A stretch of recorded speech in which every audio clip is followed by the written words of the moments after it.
Changes come from observing logically in every situation.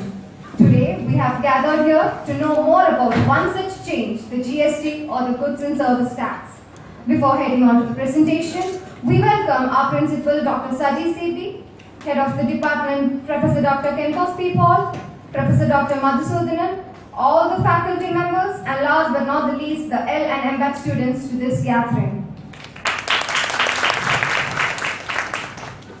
This presentation would be driven by the third semester finance students under the guidance of Professor Regimon A.P. The team members of the presentation are C.S. Sangeeta, Amit Raj Parakan, Cincy Matthew, Anina S. and Naveen M.R. Moving on to the presentation, we have the introduction to GST by Sangeeta. Thank you, Reshmi. On to the introduction of GST. India is following indirect taxation, and the introduction of goods and service tax would be a significant change in the reform of indirect taxation in India. The GST bill, or the Goods and Service Tax Bill, officially known as the Constitution Bill 2014, proposes a national value-added tax to be implemented in India from April 1st, 2017.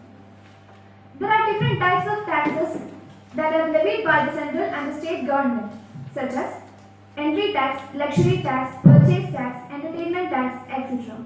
All these taxes levied by the central and the state government would be replaced by GST with the introduction of goods and service tax. That is, it would replace the multiple tax structure of central and state taxes, which is not only desirable but imperative in the emerging economic environment. So, GST would be a comprehensive indirect tax on manufacture, sale and consumption of goods and services throughout India to replace the taxes that are levied by the central and the state government. GST is a single tax on the supply of goods and services right from the manufacturer to the consumer. Credit of the input tax paid at each stage will be available in the subsequent stage of value addition. The final consumer will thus have to bear only the GST charged by the last dealer in the supply chain. In the current tax system, the consumer are charged by all the dealers in the supply chain. But in the GST, the consumer will only be charged by the last dealer in the supply chain. At each stage of sale and purchase of goods and services, GST tax will be levied and collected based on the input tax credit method. Input tax credit method is a method in which a registered person can claim the tax, has the right to claim the tax from the tax for input credit. Thus, the GST registered business can claim tax credit to the value of GST they paid on purchase of goods and services.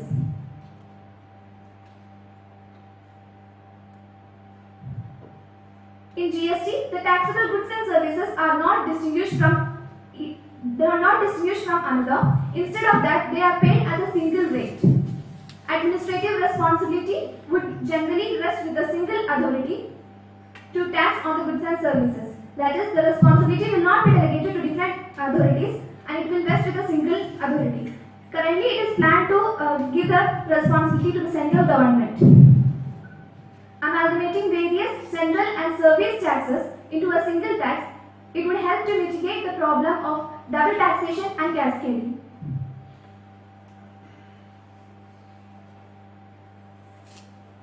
Now, note to GST. Goods and service tax is a norm in 150 countries. In more than 150 countries, it is a norm. GST is a norm, and India will soon join this group with the introduction of goods and service tax. The value-added tax regime was started with the introduction of mode VAT by the central government, and in the state level, it was started with the replacement of sales tax by the state value-added tax.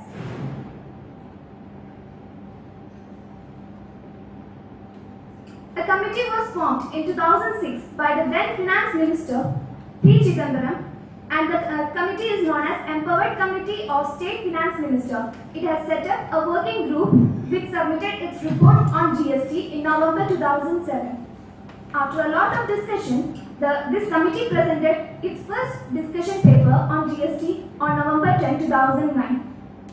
And the final shape of GST will be formed after further discussion with various representatives of industry and masses to present their views. Now I invite Amit Rajbarikan to continue the presentation. I hope you all have got an idea about what is GST. Then we have a look to why we need GST to implement in India. The complex indirect tax regime. This means that currently India is following a very high complex, that means very rigid tax structure in India. All those paperwork and all those tax formalities are very hard to operate. If the GST is implemented, then it is not that it is very easy. That means all the paperwork will be reduced, and the GST is also a very flexible system. And the cascading effect of taxes. Currently, India follows a double taxation, or we can say that tax on tax. That means, for example, if a manufacturer buys a commodity, he has to pay the excise duty. After that, he sells the item. The selling things includes VAT. Then the VAT price included the excise duty that has already been paid by the manufacturer. That is the cascading effect, or we can say that double taxation. When GST is implemented, this double taxation can be removed. Then changing business environment. This means that the business is changing day by day. The central sales tax legislation comes from the early 1956, and the central excise tax legislation comes from early 1944. And we also know that the excise duty and the custom duty are formatted from the 70s and 80s decades. But these taxes are kept as same when the business scenario is changing. But when the GST is implemented, it is a flexible structure, and thereby we can adopt a new type of tax structure to this business environment. Then leakage of revenue to the government. The current structure includes a lot of tax exemptions and tax exclusions, thereby a reduction in the government income. If the GST is implemented, the government can expect more income to be attained.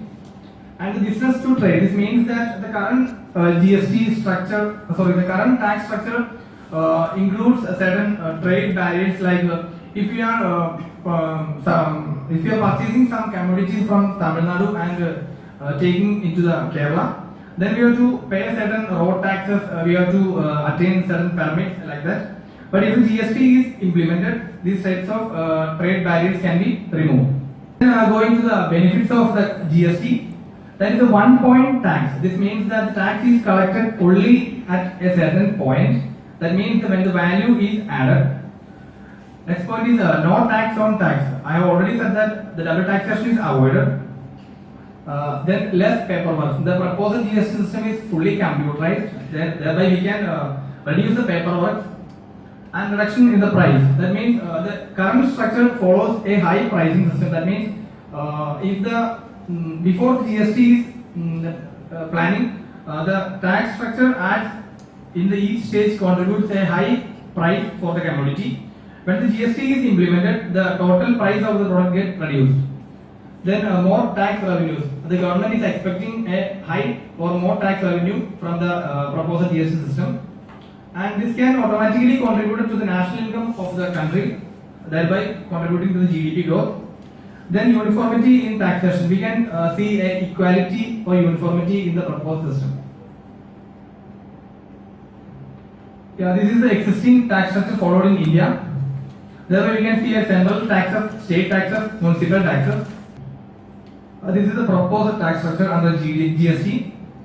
Here we can see that under the CGS, that means central goods and service tax, the customs duty is excluded from there, and also there is no municipal tax in the proposed system.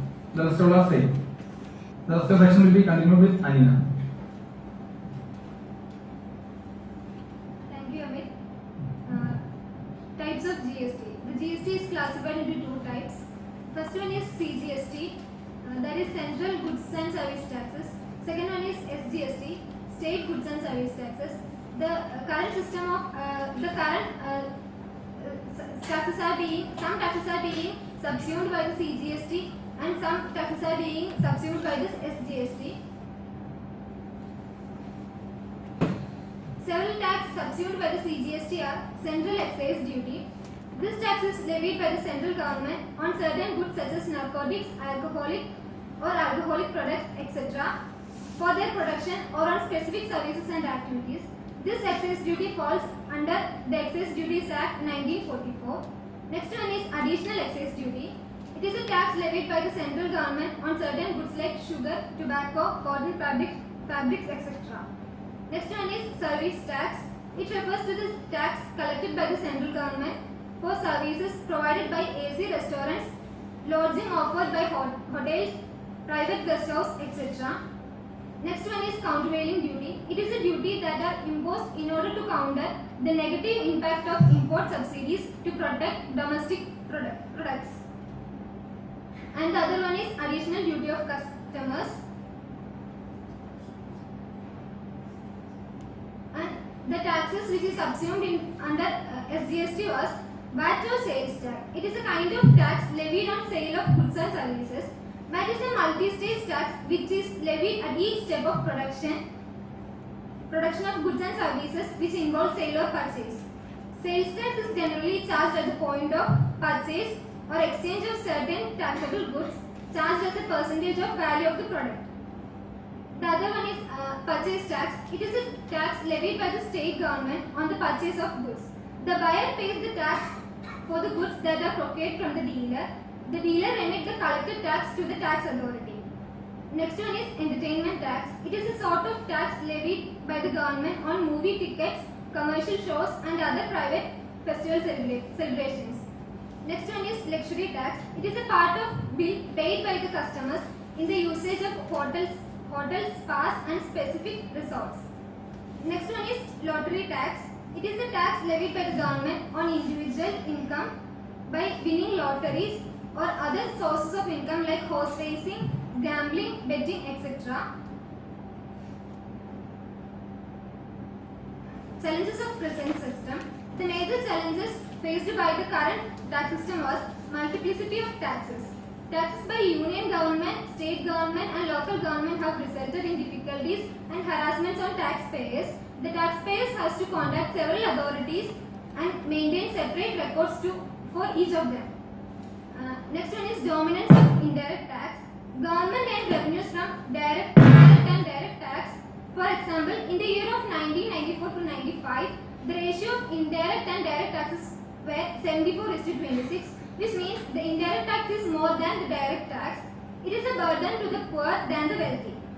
Next one is ad hocism.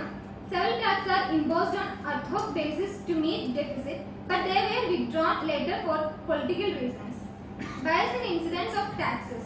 As per the Indirect Taxation Inquiry Committee, the burden of rural household was higher. Urban household was higher than the rural household in expenditure class. Urban population is taxed higher than the rural rich. Next one is complexity and corruption. A provoking feature of Indian tax system is its complexity. Both direct and indirect tax laws are complex in nature and hence provide space for avoiding and evading tax. Then imbalance of tax system. Excessive emphasis on indirect tax has resulted in imbalance among citizens affected by the indirect tax and population coming under the purview of direct taxation. Lack of built-in elasticity. Income from taxation does not increase automatically in the national income of India. Hence, the government is compelled to increase tax every year to maintain constant tax income ratio. Next is lack of coordination. Our federal finance system allows union and state levy taxes independently at different rates. There is no coordination between the tax rates imposed by the state or union government. Next, GST set of chain. GST is collected on value-added goods and services at each stage of sale or purchase in the supply chain. GST paid on the procurement of goods and services can be set off against that payable on the supply of goods and services. The manufacturer or wholesaler or retailer will pay the applicable GST rate but will claim back through tax credit mechanism. But being the last person, the end consumer has to bear this tax, and so in many respects GST is like a last point retail tax. Now I invite Mr. Nabeen to have the rest of the presentation. Thank you, Nina. the stakeholders in the business chain. The stakeholders in business chain, that means the beneficiaries of the GSTs. First, the manufacturer of the product, and the wholesaler of the product, then retailer, and if coming to the final consumer, and in the finally the taxes collected by the government and the banks. Next, let us move with the taxable value of the tax structure and the proposed GST. In the existing tax practice, we are mainly followed by the excess duty on the manufacturing, value add taxes on sale of the goods, and service tax on the realizing the service. In excess duty means when a manufacturer purchases the raw materials and the related things for the manufacturing the goods and service, he already paid that tax on that raw materials and that things, and finally it converted into the final products that is coming for the at the time of sales. The final consumer give the each and every stage give the taxes for value and taxes for that goods, and it, then the service tax means, for example, if an engineer, if a client comes near the engineer and give the advice, the engineer give the advice to the client. For instance, he give fees for the engineer. On with that fees, he also give the service tax for service tax to that engineer. In the proposed GST, the tax only at the end of the supply of the goods and service. That means the tax burden comes at the end of the final goods reached in the hand of the consumer. The GST is will be classified into three types: CGST, SGST, and IGST. The CGST means here the reception place and the supply place is not relevant. Here only the tax levied and collected by the central government. Coming into the SGST, that means the trade happen within the state. So the buyer and seller within that state.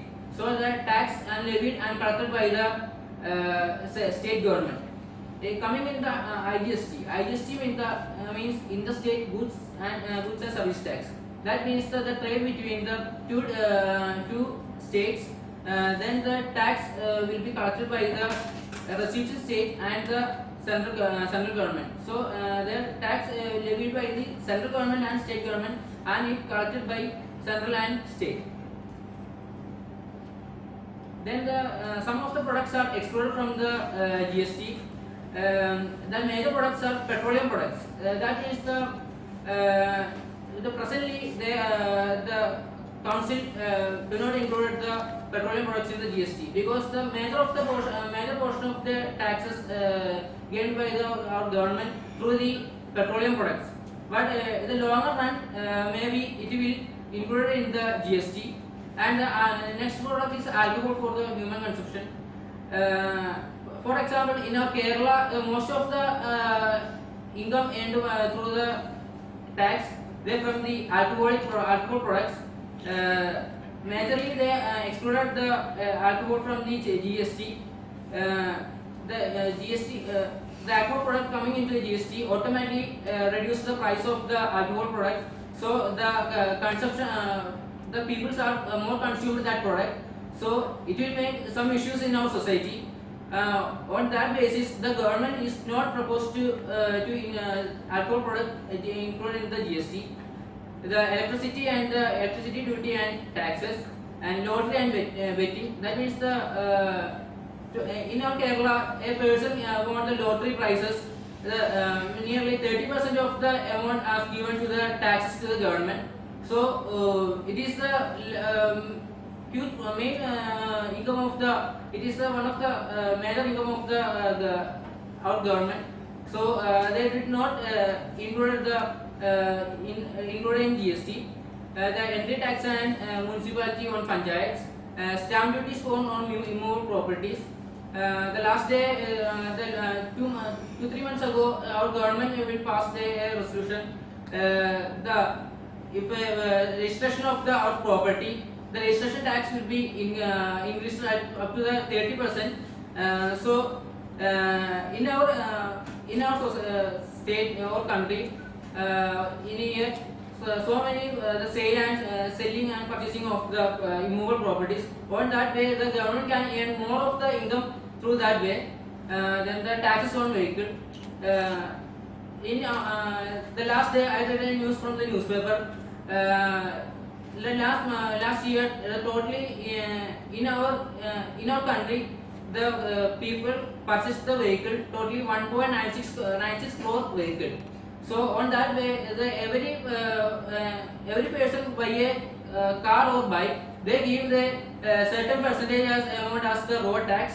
This is the so in the last year the 1.96 crore cars and bikes consumed by our peoples.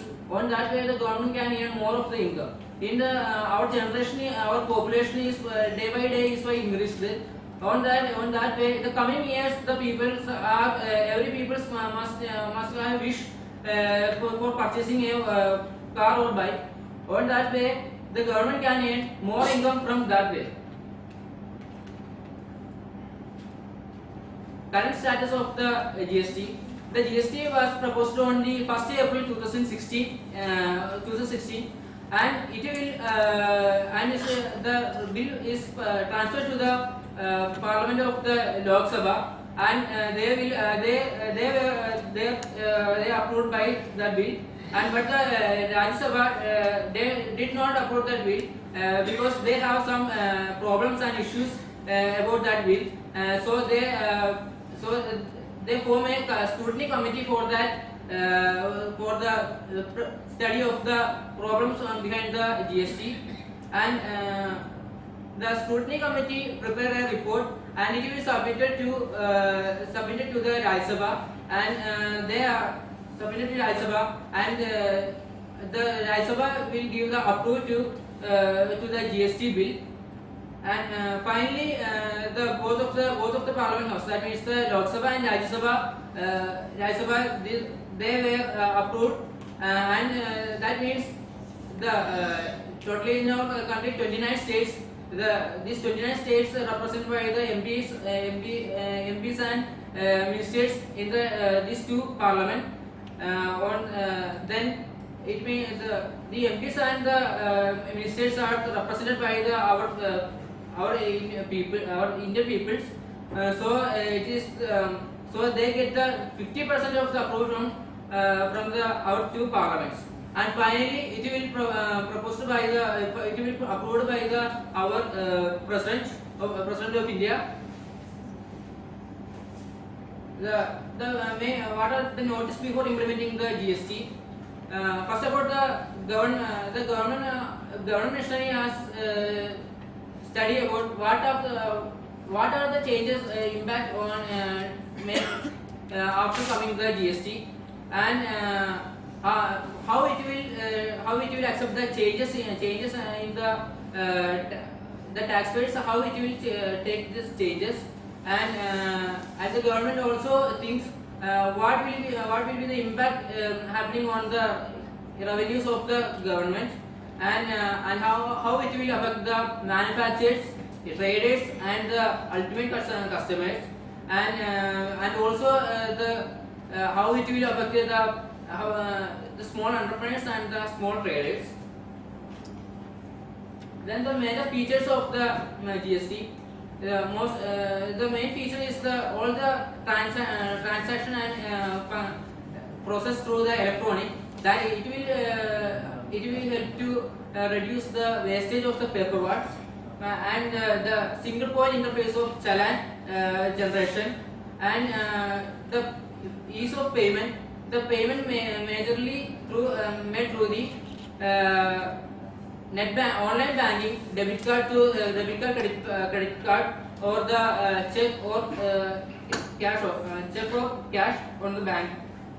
Then the common challan from the auto population for features use single challan and the single payment instrument, and common set of the authorized banks, common accounting codes. The next part I invited Sree to rest of the part.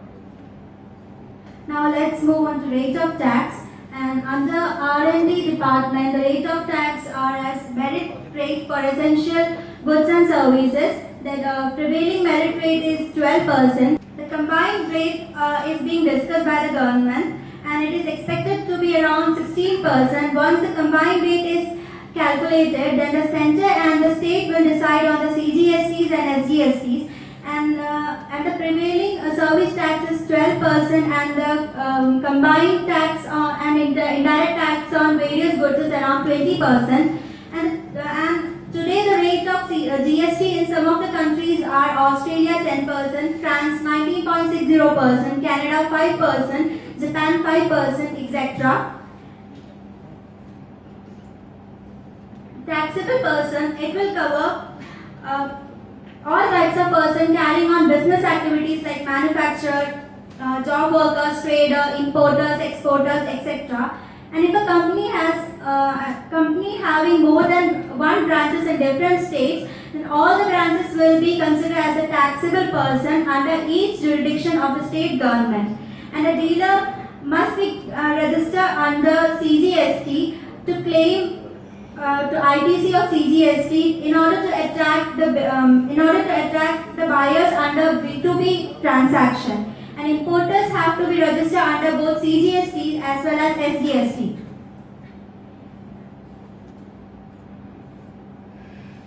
GST on export of goods and services. GST on export will be zero rated, that is, there will be no GST on export activities. And similar benefits may be given to special economic zone, and there will be no benefit on the sales activities carried out between special economic zone and domestic tariff area. GST paid by exporters on the procurement of goods and services will be refunded. And regarding the registration under GST, each taxpayer would be allotted a PAN-linked taxpayer identification number with a total of 13 to 15 digits, similar to the number that we are having on our other cards like election cards and all, and other tax cards and all. And this would bring the GST PAN linked system in the line with the prevailing PAN-based system for income tax, facilitating data exchange and taxpayer compliances. The exact design would be worked out in the consultation with the income tax department.